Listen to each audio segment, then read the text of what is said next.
Hello friends. तो एक एक कोचिंग सेंटर चैनल पर एक बार फिर आप सभी का स्वागत है।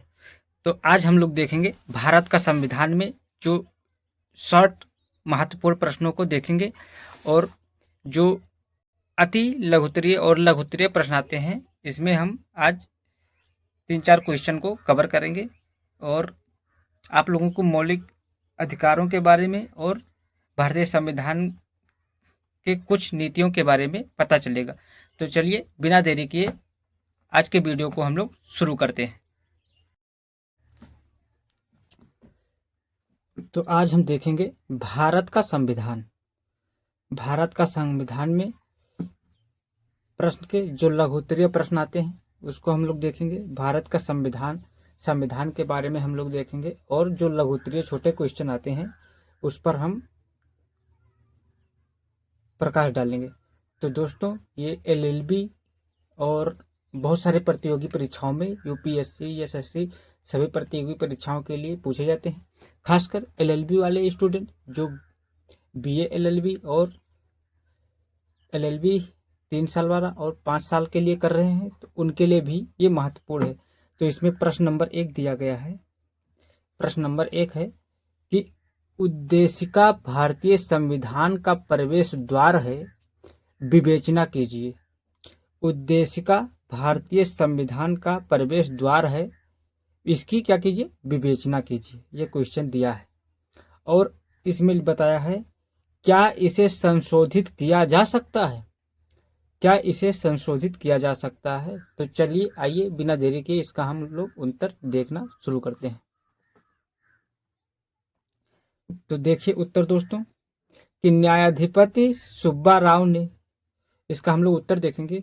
न्यायाधीश या न्यायाधिपति जो न्यायाधीश सुब्बा राव ने गोलकनाथ जो थे बनाम स्टेट ऑफ पंजाब, मतलब एक केस था जो गोलकनाथ बनाम स्टेट ऑफ पंजाब यानी पंजाब का केस था और AIR 1967 SC 1663 के बाद में विचार व्यक्त किया गया कि उद्देशिका किसी अधिनियम के मुख्य आदेशों एवं आकांक्षाओं का उल्लेख करती है और इसका उद्देश्य अधिनियम के उद्देश्यों और नीतियों को समझने में सहायक होती है।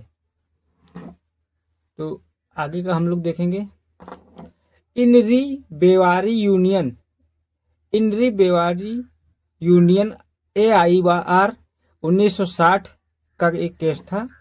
SC 845 के बाद में उच्चतम न्यायालय ने अधिनिर्धारित किया कि उद्देशिका संविधान निर्माताओं के विचारों को जानने की कुंजी है और संविधान की रचना के समय निर्माताओं का क्या उद्देश्य था या वे किन उच्च आदर्शों की स्थापना भारतीय संविधान में करना चाहते थे, इन सबको जानने का माध्यम उद्देशिका ही होती है। जैसे कोई केस होता है और वो जिसे इसमें बताया गया है कि 1960 SC 845 के बाद में उच्चतम न्यायालय ने अभिनिर्धारित किया कि उद्देशिका संविधान निर्माताओं के विचारों को जानने की कुंजी है। तो इसी प्रकार जो है आगे का हम लोग देखेंगे। अतः इस उपर्युक्त विवेचना से यह स्पष्ट होता है कि उद्देशिका भारतीय संविधान का प्रवेश द्वार है। उद्देशिका जो है वो भारतीय संविधान का क्या है, प्रवेश द्वार है। क्वेश्चन वही पूछा गया था, इसकी विवेचना ही करनी थी हम लोग। तो द्वार है, इससे क्या स्पष्ट हो जाता है कि उद्देशिका भारतीय संविधान का प्रवेश द्वार है, इससे इसकी विवेचना स्पष्ट होती है। तो फिर क्या उद्देशिका संशोधन किया जा सकता है, क्या उद्देशिका संशोधित किया जा सकता है। तो आइए हम लोग देख सकते हैं कि उद्देशिका को संशोधित किया जा सकता है कि नहीं। तो केशवानंद भारती बनाम केरल राज्य, केशवानंद और भारती बनाम केरल का एक केस था। तो इसमें देखेंगे AIR 1973 SC 1461 के बाद में उच्चतम न्यायालय ने बहुमत से यह अभिनिर्धारित किया कि उद्देशिका संविधान का भाग है, अतः इसमें संशोधन किया जा सकता है। परंतु न्यायालय ने आधारभूत ढांचे में संशोधन की सीमा भी निर्धारित की और 42वें संविधान संशोधन द्वारा यह स्पष्ट कर लिया कि गया कि संसद को उद्देशिका में संशोधन करने की शक्ति है, अर्थात उपरोक्त विवेचना से स्पष्ट है कि संसद को उद्देशिका में संशोधन करने की शक्ति प्रदान की गई है। अर्थात इसका अर्थ निकलता है, उपरोक्त विवेचना से स्पष्ट होता है कि उद्देशिका को मूल ढांचे की सीमा के अंतर्गत संशोधित किया जा सकता है, मतलब इसको संशोधित किया जा सकता है। तो अगला क्वेश्चन हम लोग देखेंगे। क्वेश्चन नंबर 2 है कि प्रश्न नंबर 2, मौलिक अधिकारों की उपलब्धता राज्य के विरुद्ध है या सामान्य है, व्यक्ति के विरुद्ध है। जो मौलिक अधिकार हैं, राज्य के उपलब्ध के जो मौलिक अधिकार हैं वो सामान्य व्यक्ति के विरुद्ध हैं या फिर राज्य के विरुद्ध है, इस पर हमें हल करना है। उत्तर देखेंगे हम लोग कि मूल अधिकारों का जन्म ही जनता और राज्य की शक्ति के बीच संघर्ष का परिणाम है। व्यक्ति अपने अधिकारों की संवैधानिक सुरक्षा राज्य शक्ति के विरुद्ध ही आवश्यक समझता है, क्योंकि राज्य शक्ति के समक्ष वह कमजोर होता है।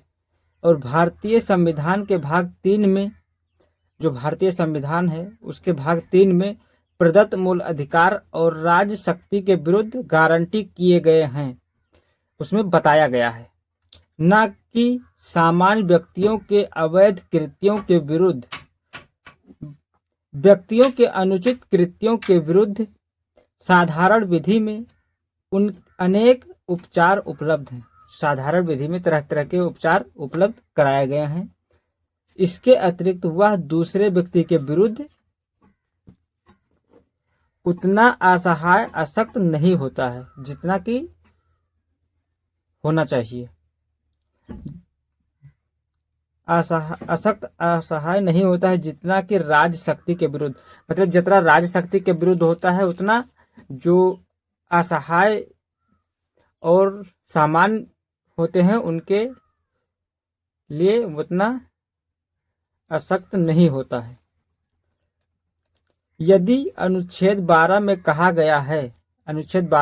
गया है कि मूल अधिकार केवल राज्य के विरुद्ध ही उपलब्ध हो सकते हैं या हैं, परंतु उच्चतम न्यायालय ने अपने आधुनिकतम निर्णयों में यह किया है कि जहां किसी नागरिक के मूल अधिकारों का उल्लंघन कोई प्राइवेट व्यक्ति करते हैं तो न्यायालय उनके विरुद्ध भी मूल अधिकार को लागू करके और पीड़ित व्यक्ति के प्रतिकार दिलवाएगा। इस पर प्रमुख वाद है और Indian council of environmental legal action बनाम भारत संघ 1900 जो इनका केस था ये 1996 3 SCC 212। अतः इससे अब यह स्पष्ट हो गया कि मूल अधिकार राज्य और सामान्य व्यक्ति दोनों के विरुद्ध उपलब्ध हैं। यहाँ यह उल्लेखनीय है कि शब्द लिंग में अब जैसे हिजड़े को भी सम्मिलित कर लिया गया है, जो हिजड़े होते हैं उनको भी सम्मिलित कर लिया गया है। मूल अधिकार इन पर भी लागू होते हैं, मतलब जैसे पहले नहीं होता था लेकिन मूल अधिकार इन पर भी लागू होते हैं। किस पे? जो हिजड़े होते हैं, जिसे हम लोग छक्का वगैरह भी कह सकते हैं, जो बिचौलिए में आते हैं उनके लिए भी लागू होते हैं। इसके लिए नेशनल लीगल सर्विसेज अथॉरिटी बनाम union of India AIR 2014 SC 1863 के द्वारा एक केस हुआ था।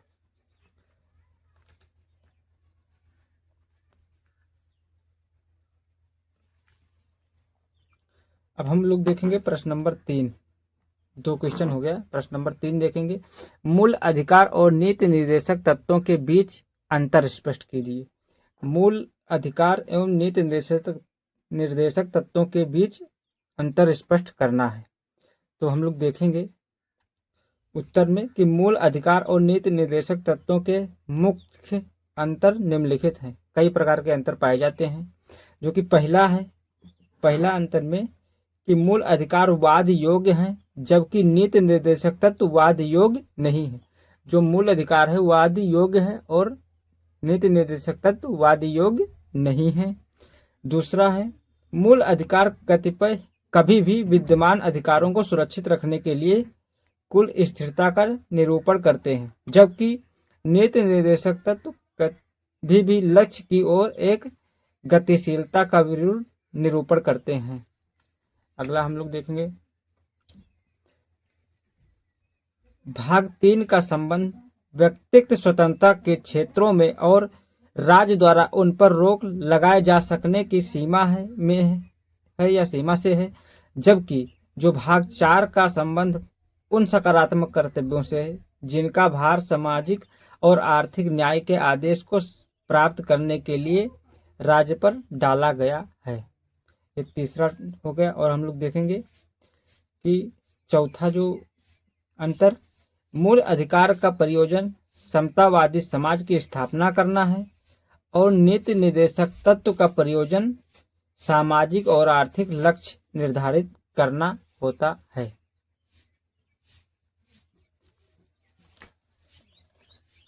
क्वेश्चन नंबर हम लोग 4 देखेंगे। क्वेश्चन नंबर 4 क्या है? तो प्रश्न नंबर 4 का उत्तर देखेंगे। क्या न्यायपालिका राज्य की परिभाषा की परिधि में आता है? ये क्वेश्चन है। क्या न्यायपालिका राज्य की परिभाषा की परिधि में आता है? इसका हम लोग उत्तर देखेंगे। तो देखेंगे उत्तर, भारतीय संविधान के अनुच्छेद 12 में राज्य की परिभाषा दी गई है। जो भारतीय संविधान का अनुच्छेद 12 है उसमें राज्य की परिभाषा को बताया गया है और लंबे समय तक यह एक विवाद भरा मुद्दा रहा कि क्या न्यायपालिका भी राज्य की परिभाषा में आता है। मुद्दा ये रहा कि क्या न्यायपालिका भी राज्य की परिभाषा में आता है। यह प्रश्न सर्वप्रथम नरेश बनाम state of Maharashtra AIR 1967 SC1 के मामले में उच्चतम न्यायालय के समक्ष विचारार्थ आया था, विचार करके आया था और न्यायालय ने इसका विषय पर कोई निश्चयात्मक मत व्यक्त नहीं